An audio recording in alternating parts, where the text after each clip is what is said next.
Hello, this is Paul Flum, and I'm with Lawrence Johns. And we are looking back at Season 1 of I'm Carlos Now. As we roll the tape to the previews, we see the Western Way Institute logo.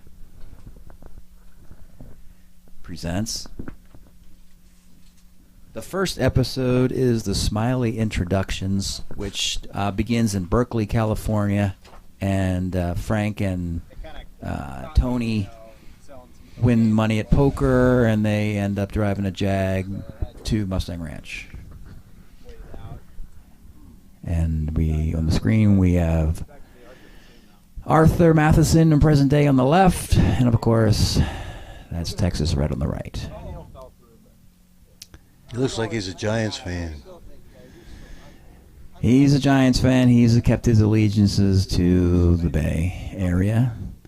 That's a hell of a shirt he's got on there. Beautiful, beautiful garment. I think you can only find them in Costa Rica or Puerto Rico. Is that a Patek?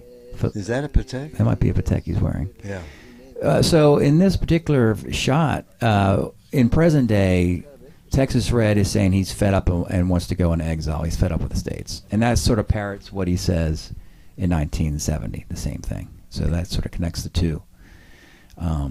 Begins the Odyssey. It just establishes the credentials of the character is destiny, as they say.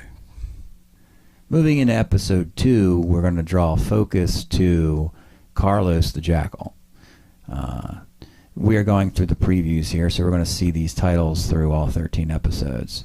The second episode is called The Three Names of Lenin. And it involves a flamingo lagoon, the Highgate Rumba, and the Three Names of Lenin. This is, I remember this day. It was over 100 degrees. The tar on the train tracks was getting on our shoes, and the sweat was coming down. And I know, it's great. It was like, that's where Don really jumped into the role of Carlos, and he really hasn't given. I think it's taken over the rest of his life. He sprung it on me as you guys were setting the shot up, and I quickly was like, what am I doing? I was just a slave to your guys' inspiration that day. Then I realized that I had to up my game. This is the famous chess match between Spassky and Bobby Fischer, in which I learned something earlier today in the taping that Bobby Fischer lost this match. He did not win it. No, he lost the game, but he won the match. Game. Yeah, he lost the game with a really a Potzer move of trying to pick up a pawn. But anyways, that's one of the, as Nietzsche would say, you learn more from the mistakes of genius than you do for a whole lifetime of the mediocre. You get to see the bishop get trapped in this particular scene. Yeah. But Bobby Fischer comes up as a trophy or some part of a wager. Yeah, it's part of a big bet between Frank and. They go back to their days Illich. pre-1970, where they would be somewhere in Russia, Leningrad, or I'm not sure exactly how it plays out in Love and Hate, or Patrice Lumumba. I guess. Or they were at the university, Patrice Lumumba. That was where all the radicals from all the rest of the world came to get brainwashed by there. Yeah. So then we're left with, is this really Carlos, or is it a con man playing the role of Carlos? Why would anyone... the story goes is that he's in a French prison, but... There's also another story, so that's a patsy, and the guy in the French prison is patsy. Yeah. And this is the real Carlos. This is the real Carlos. Makes total sense.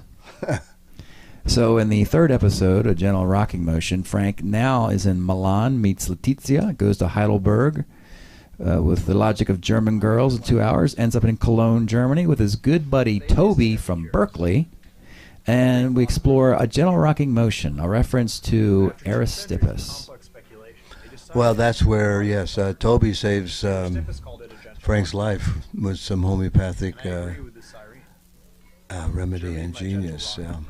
Yeah, it was... It's noteworthy. Toby says he lives a life of moderate pleasure. Not too high, not too low. Right, just, a gentle rocking motion. The famous cribbage board, chasing pieces off the board, and we're back with a revisit of the fashion sense of Arthur Matheson, and this is an extensive episode focusing on Arthur. Oh, look at that! Yeah, that's one of the best scenes in all season 1. I mean, he really goes over the top on this one. The go-kart track, the addled attic, amphetamine, caffeine, cocaine, whatever you want to call it, just scratching and snorting version. Now you got me scratching and snorting. Yeah. Okay. Well, we don't know exactly why he's so agitated. In any event, we brought him along throughout this episode. We were putting little notes. We had written little notes on paper and kept feeding them to him, and like Elvis and Tupac, and Lady Gaga and all sorts of craziness, and just had him just kind of just go off on various tangents. Now, the 4th episode, we have a wonderful performance, Western Way Institute. This is the episode called Gertrude, but we're not going to visualize Gertrude. We're going to visualize a friend of Texas Red's in the present, which will be his friend Maria, who is a member of a group called the R9. And here is Maria, played by Louisa. Right. And she does a wonderful job of their friendship in this and these scenes.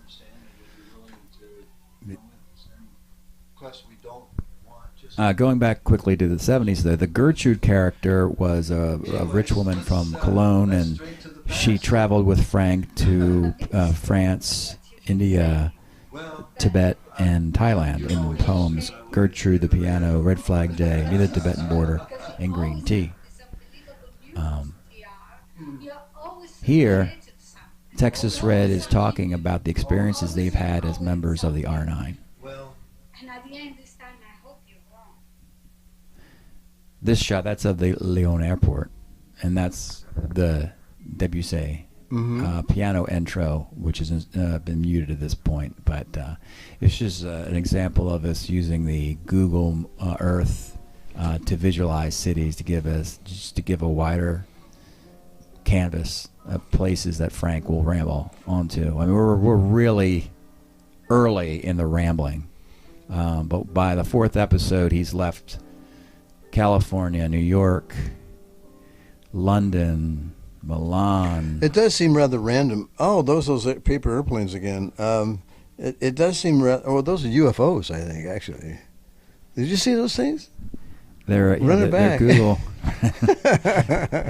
Some of our fans will run it back for us and shoot us an email. And those were tiny little UFOs. Oh my goodness, they look like paper airplanes. That kind of shows like Frank and his interaction in the 70s, as he was then, versus a more mature Frank in the present day, and how he has his relations with his friends, and how he, In the 5th episode, it's a completely shifting of gears. He's by himself in Hong Kong, and we have the 2 poems, Too Much Nietzsche and Jack Parsons.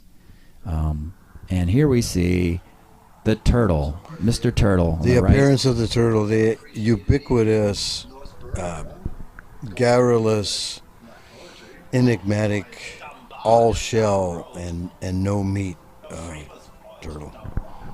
And the mock turtle soup. The mock turtle ritual. Yes. This is in North Berwick, near the golf course. Yes. It's near his manor. And he's wearing his velvet jacket. Oh, of course. Which would be red if this was in color. Mr. Turtle expounds on Spinoza. Of course, yes. He's a world expert in Kierkegaard. And the other character featured in this is that Carlos here in present day brings his Crowley interpretation to Jack Parsons. I see. And that's something that we have, of course, the Crowley is connected to Jack Parsons. Pay attention to that T-shirt, because he's going to change his T-shirt in season 2. For all you looking back to try to figure out how He what's seemed coming like up. a poker hustler in season 1, but he evolves more in season 2. Here he's with his camera woman, Angel, and they're filming this in North Bend. As we call these the pajama monologues, to make kind of a parody there. And in this one, he's talking about prayer. There you go. Which is, again, as you said, runs counter to your theology, as Crowley, is what you were saying. Okay, we're moving into... Don does a great job as a Crowleyite. Actually, the official term, I think, is Thelemite. We are in the 6th episode. Western Way Institute presents our template-shattering episode, The Infinite Surf, which is... but that holds the clue to everything. I'm Carlos Something now. gets discovered. That's true. You know. I'm Carlos now holds it goes all to the together. beach. But back in the 70s, Frank played pontoon in Bali, a small gray, a cockfight, the Infinite Surf, before Bali was up screaming, the Spike, and Astrid on Kuta Beach. So he's just by himself, just walking the world. And here, he's walking Kuta Beach. This is Frank's feet back in the 70s. And he stumbles upon something.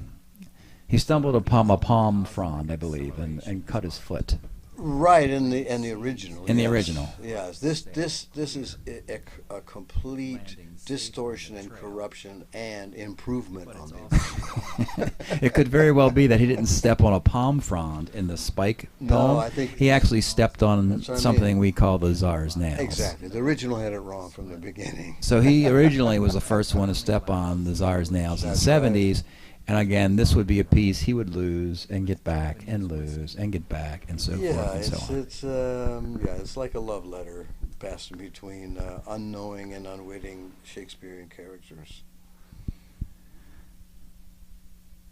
Here is a scene set. This is the Tillamook Bay, Bay Ocean Spit in the lost city of Bay Ocean. And this is Mr. Green in his Shaver Transportation hat, that black fleece vest, That was an imitation or a Adidas fake? shorts, Nike shoes. That's what I was going to say, is that it's too perfect. It looks like an imitation Mr. Green, who got all those... That's his action figure outfit. Yeah. The FBI, played by Emma O'Connor. There's the FBI. She's so superior, we didn't have to even give Emma a name. She is the FBI. Yeah, she's everything. And It's only she- when she quits that she becomes something else. Right. And in here, she basically gives an assignment to Mr. Blue, who was never really seen on camera, but only heard. Is that just a coincidence, or is Mr. Blue a ghost? Or is Mr. Blue another character? Oh, An alias. Who knows? Now Don't mess with them. Don't mess with them. There's already enough to think about, folks, in season one. Don't give them Let's give you false clues. false They don't have information. enough. They can't deal with the clues they a have. preview for episode 7, Teripteryx, which you cannot find on Google or in the dictionary. It's the name of a racehorse. And it features a jaunt through Singapore with the poems The Truth Rests in Turtles, The Thief, Teripteryx, Hit by a Thunderbolt, which is a beautiful poem, by the way, and the Texas Red Gallery, of which you just saw. What was that one? That was Nietzsche and Torino. Nietzsche and Trino. This is Black Madonna. The moment where he went mad. So this is a really interesting episode where Frank is in Singapore looking for the Ming vase, and he gets some other pieces too, some country works and some other Taoist or Same old story. I mean, art The Man in gets the him Black into- Pajamas. Art gets him into trouble all the time. From then till now, I mean, it just happens. the all Midnight the time. Sunflowers, Midnight Van Gogh, Midnight Van Gogh. There's a good one. Right So to counter the treasure chase of the 70s, we are given treasure.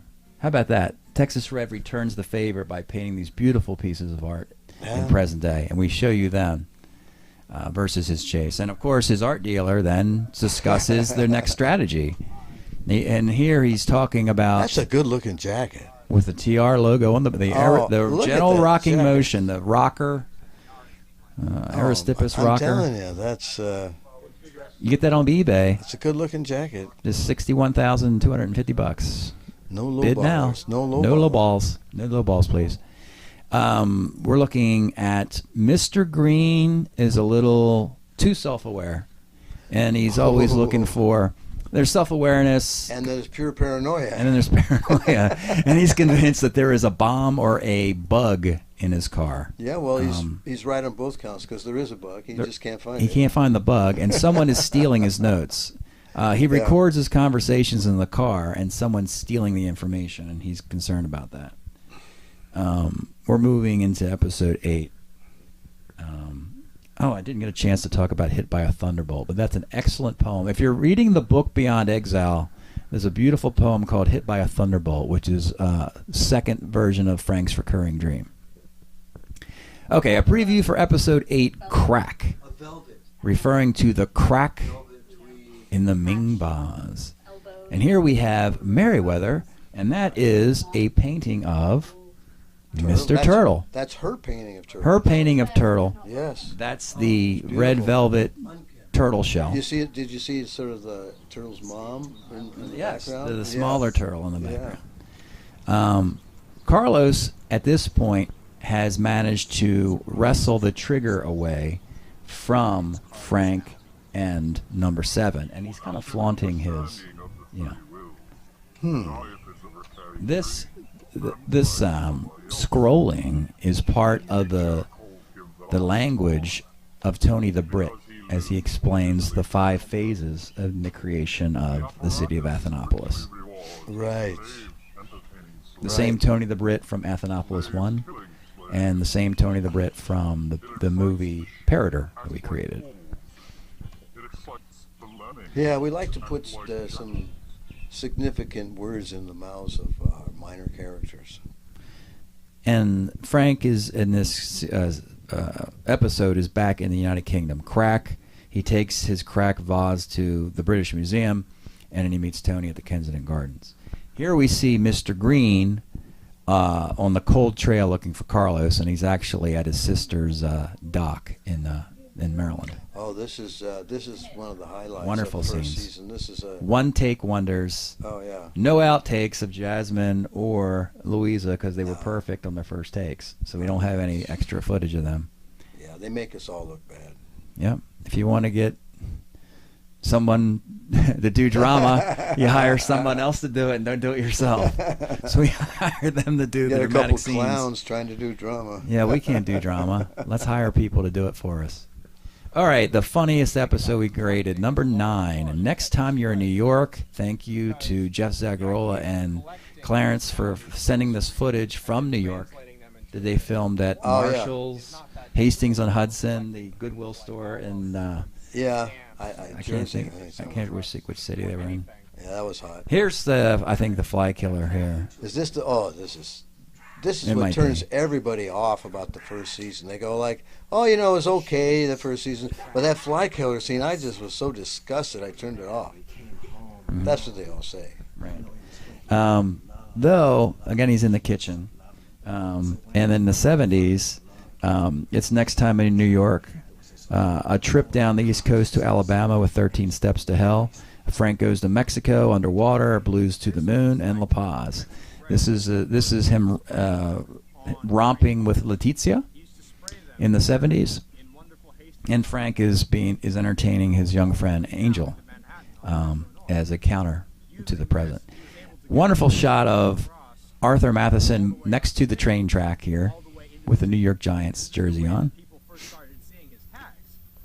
as the train blares out. He's trying to sell Texas Red to the rural areas instead of concentrating on the urban areas.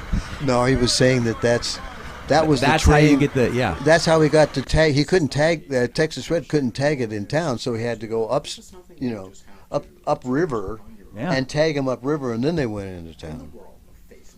So this is the Dead Eye, and remember all the different face magic he's talking about here. Magic. The face magic of Carlos the Jackal. Actually, I was just joking. This is Henry Pith Pornett. This is the part of the season that the viewers really love. They go, man, that's give us Henry Pith Cornell. They say that's real TV. That's real TV. Henry That's Pith real Cornell. TV. All this other stuff is just faking. All right, we're moving back to Berkeley. So in episode 10, we go full circle. Frank Lendover is back in Berkeley, California, where the series started. Berkeley is one of my favorite places. I just had a nightmare about it last night. The prodigal son and a little bit of lowball poker at Gardena, and then seeing Letizia over the rim of his wine glass. The prodigal son episode, which is famous for the clash of theology. Right. Famous Frank clash. and Altizer. Frank and Altizer. Is God dead? Yeah. That's the Time magazine cover, which is actually from the 60s. Not, but he was still doing these speaking engagements in the early 70s. Yeah. Oh, yeah. He was, and there's our guy. He was world famous, absolutely. Absolutely. He's still alive. Absolutely. It's just amazing. Guy's got he's got a really strong will.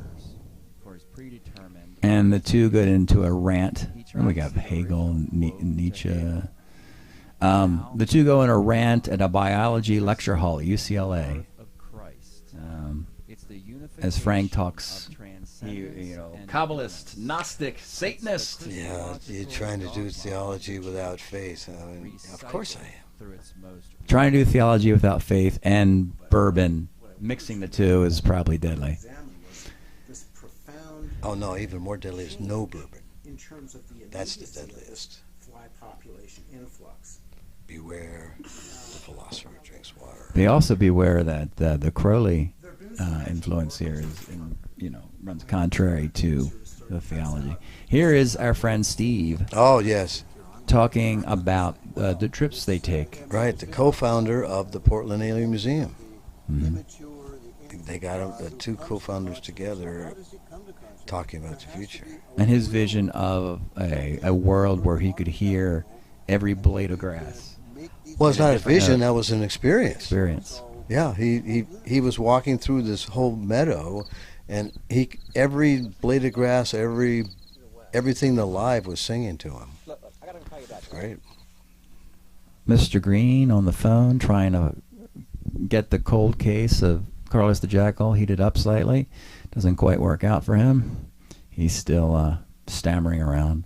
We're moving into episode 11 now. So basically at the end of 10, what you didn't see is that Frank fell too far for Letizia and chased her back to Milan. So he wakes up trying to wipe the chessboard clean of that blunder in Cologne, Germany. See his old friend Toby. I see. Ends up with Ulrika, a new flame. Oh, there you go. And then The Job, Desi Cardoza intervenes. German. And then Modern Man and the Vienna Raid, real life details of Ilich Ramirez Sanchez, and or at least your interpretation of the events. Here we see Frank Glendover. Interpretation is thinking reality. Thinking of Ulrika. This is a spinning rendition of Ilich Sanchez through the pulp culture. We've made him a little fatter, had a little more heavy set here. Sorry about that, Illich. Yeah. I don't think that's really Illich in prison. I think we need to hire a Swami to see if he really is still in that French prison. Do you happen to know any I think Swamis? I know a Swami. We'll figure this one out. Here we have, speaking of Swamis, we have the great Orson Welles and my favorite, the Third Man, and of course the ants Harry Lime saw at the top of the Ferris wheel. Who's the third man in Joseph the Cotton. first season? Maybe the third man's only in the second season. Maybe. Coming. Baltimore City. We are in Mount Vernon. This is the famous drop where Carlos the Jackal is going to swing a deal. He's going to give up the trigger of the Doomsday Machine for $100 billion worth of diamonds. He does a little. I noticed something about it. Throughout the whole series, they talk about 100 billion, 200 billion, 200 million. It's all these numbers, but they're always the same number. I mean, just some number that nobody pays attention to. Some big number. Some large number you can't comprehend. Yeah.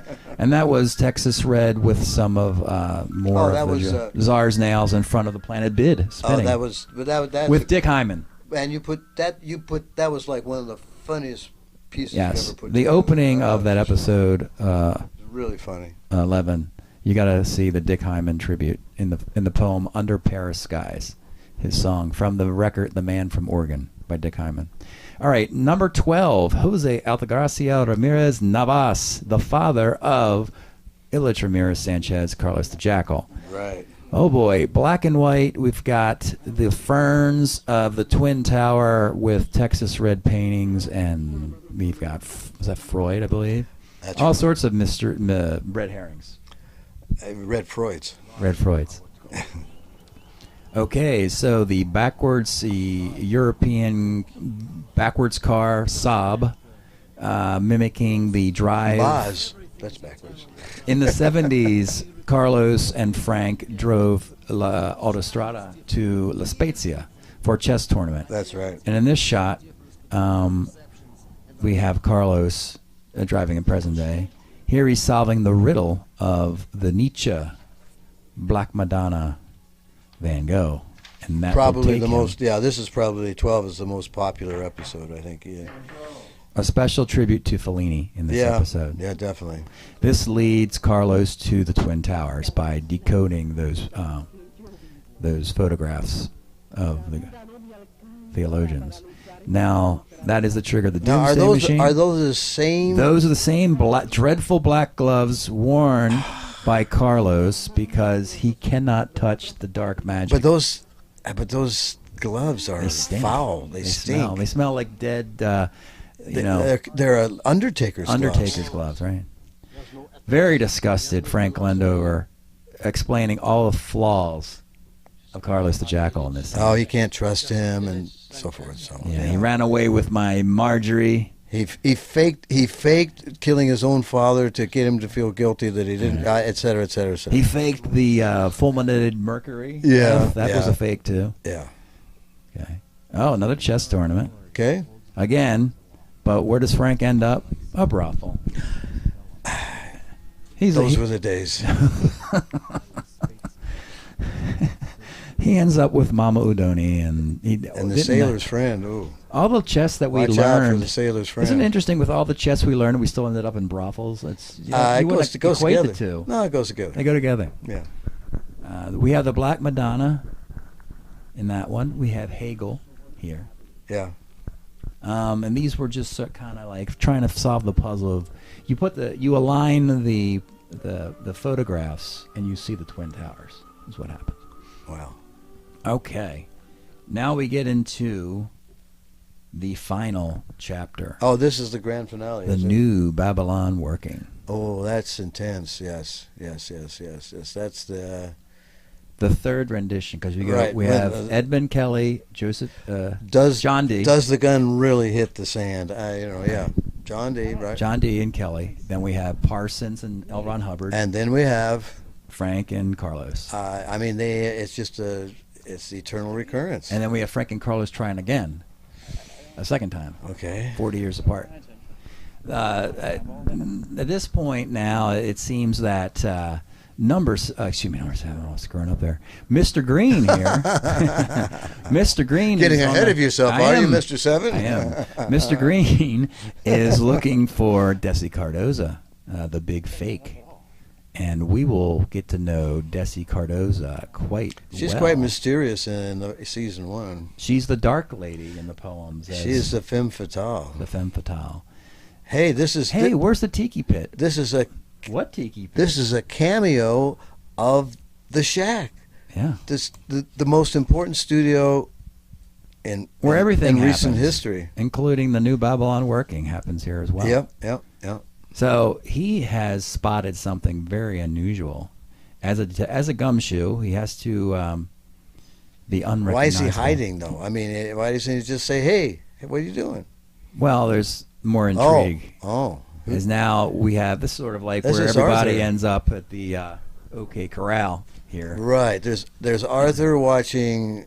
Yeah. Okay. I'm watching Carlos. Arthur's watching. Where's Texas Red? Apparently, Texas Red is late to the party. Okay. Well, his absence is very strong. Huh. So this is the site of the New Babylon Working, where, with the trigger and the dark magic, we will see the Moonchild as suggested and successful in the poetry of Beyond Exile. This is what happens in present day. My goodness. Side note, Clarence It's hard to believe was that not any, behind that any tree. Crowleyan spell could ever work. And here we see that Carlos is waiting for Texas Red to show up, and he's late to the party. So after this, the next segments you'll be seeing on your screen. This is a spoiler alert. We are showing the last 11 minutes of the season finale of season 1 to kind of like hash out what happens and takes place. So if you have not watched the season 1 of I'm Carlos Now, you might want to stop this, as you will have that all spoiled.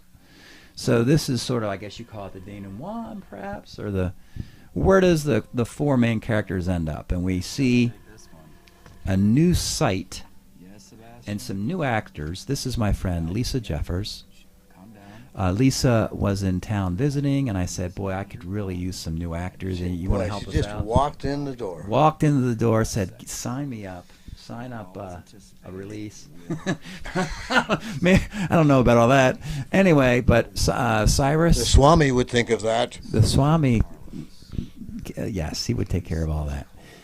Lisa is number 8 in the Roddenberry 9, and Cyrus is number 9 in the Roddenberry 9. They would replace 2 departing members. One would be a member who never actually made it into the group, which is Carlos, as number 9. The other member... Benign Carlos. Benign Carlos. The other member is, of course, Texas Red, who left for bid. And he left everybody holding the bag. That sounds like Texas Red. And without a leadership, the one who took the reins, I guess by default, would be the character of Mr. Green. Mr. Green had the bag which had the 2 comlinks in it. He secured that bag in a trade with Arthur Matheson, which was earlier in the episode. Might be all right then. Things could go well, unless the only potential problem, does the leadership of this ETI group... Something's wrong with Something's his up. head. Look at this. Yes. Oh, he's completely changed. He has gotten full of himself. Wow. And the lovable, affable Mr. Green, I just don't get it, Gumshoe, has found kind of a darker side here. Or he's bloomed into some, kind of devilish sort of character. Very dark character now. He was a cute, adorable guy before. Now Mr. Green is kind of number 7, as he is now, is kind of an a-hole a little bit. Well, no, he looks to me like notice all the cars in the background, because it's all about hiding in plain sight. In other words, you'd think from a distance this is some act of faith, but it certainly is not. It's anything but. Hiding in plain sight. And you might even think from a distance that this is some TV show going on, but it's not. No, it's real. And the ceremonial bell to start a trip with new members of the Roddenberry 9. No. What's he going to do in season 2? I can't even watch this. It saddens you, doesn't it? Oh, it just... He's taken your role. Well, not that. That's no problem. I mean, but the horrible... What is narrative? That's what I need you for. Mr. Hyde transformation. Yes, he turns into a bad guy. Oh my goodness! Even there, you can tell makes that. My skin crawl. So in season 2, look for a darker side of. I thought this was a comedy. I thought it was a comedy too, but he's going to the dark side in season 2. So what does that leave us with our friend Carlos the Jackal? Because at New Babylon Working, his trigger disappeared and Carlos disappeared, and we find out why. Well, he went into exile, right into hiding of some sort. I mean, he's probably in some cave or tunnel, with just eating sort of like military, Oh no! And he double crossed the Russians. There he is. Military rations. He's at his favorite Italian restaurant. Yeah. Getting into his cups.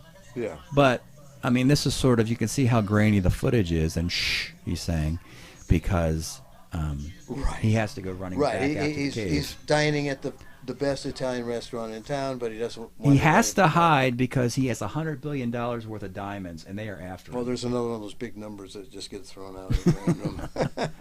I mean, there's only so long you can go without, somebody wanting their $100 billion worth of diamonds back. Yeah, So he's going to have to make his move because he just does not have he's not exactly a wallflower. I don't expect him just to hide in a cave. Oh, he's coming back for sure. He's coming back. I say he's going to come back with a pretty strong agenda.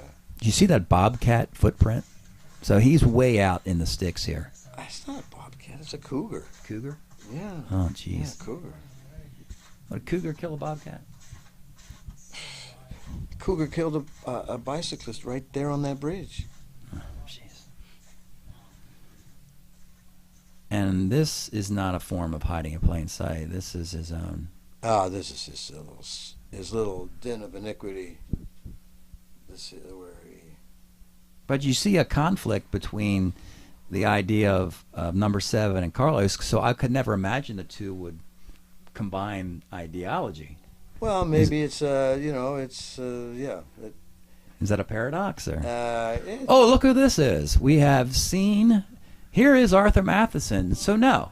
he's been playing kind of coy so far. Right. So obviously he did not get blown up in a car accident. Right. And so how did he get out of that? Well, because he's Arthur and he figures pretty, everything out. He's pretty slick. He's a very clever young man. He knew that there was a C4 plant in his glove box, and so he had dragged the body of Mr. Blue, the semi-conscious or unconscious or dead body, whatever, to Mr. Blue's car, wound the window down, took the bomb, and pitched it into the passenger seat. So when Mr. Green blew up the car, they found a dead body, and they assumed that was dead body was Arthur Matheson.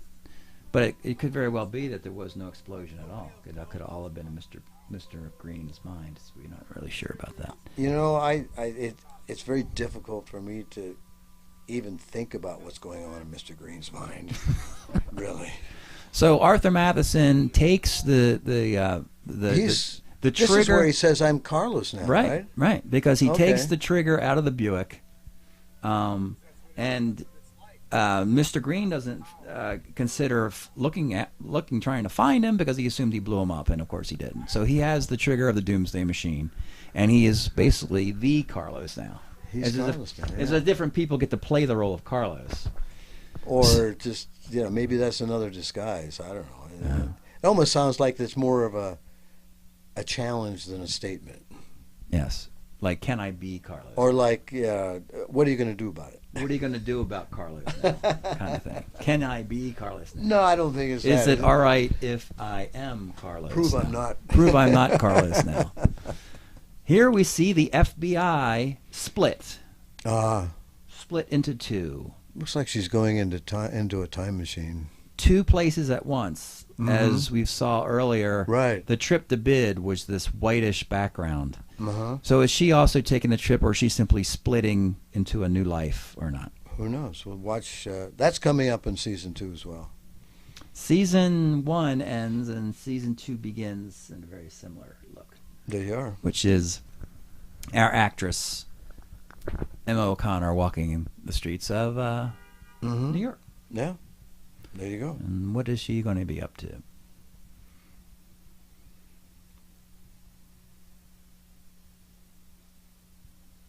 Gemini twins? It looks to me almost like, the elves going on their boat to the Western world. It's a very mysterious ending for season 1. Yes. Here's the credits weekend. Anything else you want to bring up as we go through our credits here? We had a camera operator was simply the cell phone I don't even have anymore. And then everybody else's cell phone who pitched in and did this. Yeah. Yeah. I mean, it's... And with the cell phones already paid for, like you said, the bottle of Woodford Reserve. That was our only... expense. That was our budget, yeah. My Paul Rademacher, who I am indebted to for the privilege of working here at the studio.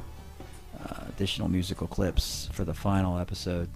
And we'll kind of go through the extended credits coming up in a little bit.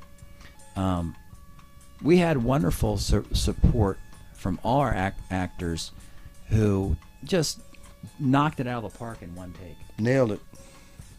And this particular shot, as you see Frank Lendover on the train tracks of the world, actually Angel is shooting this shot, and it kind of gives an angle of how close I had to be to shoot the video and sound. And you have to be extremely close. As you saw, I was right behind Larry, right on his shoulder. Emma played a lot of voice roles. You and I both played. I forgot I played Altizer as well. Yeah. Clarence did Toby and Master Yen. Oh yeah. Merriweather. Oh yeah, she's also Adeline Wicks, the secretary to Mr. Green. Clemente, if you enjoy Clemente in season 1, you'll see plenty more in season 2. Right, and of course, and Steve, it was great for him to show up. Angel did a wonderful job shooting Don in North Bend.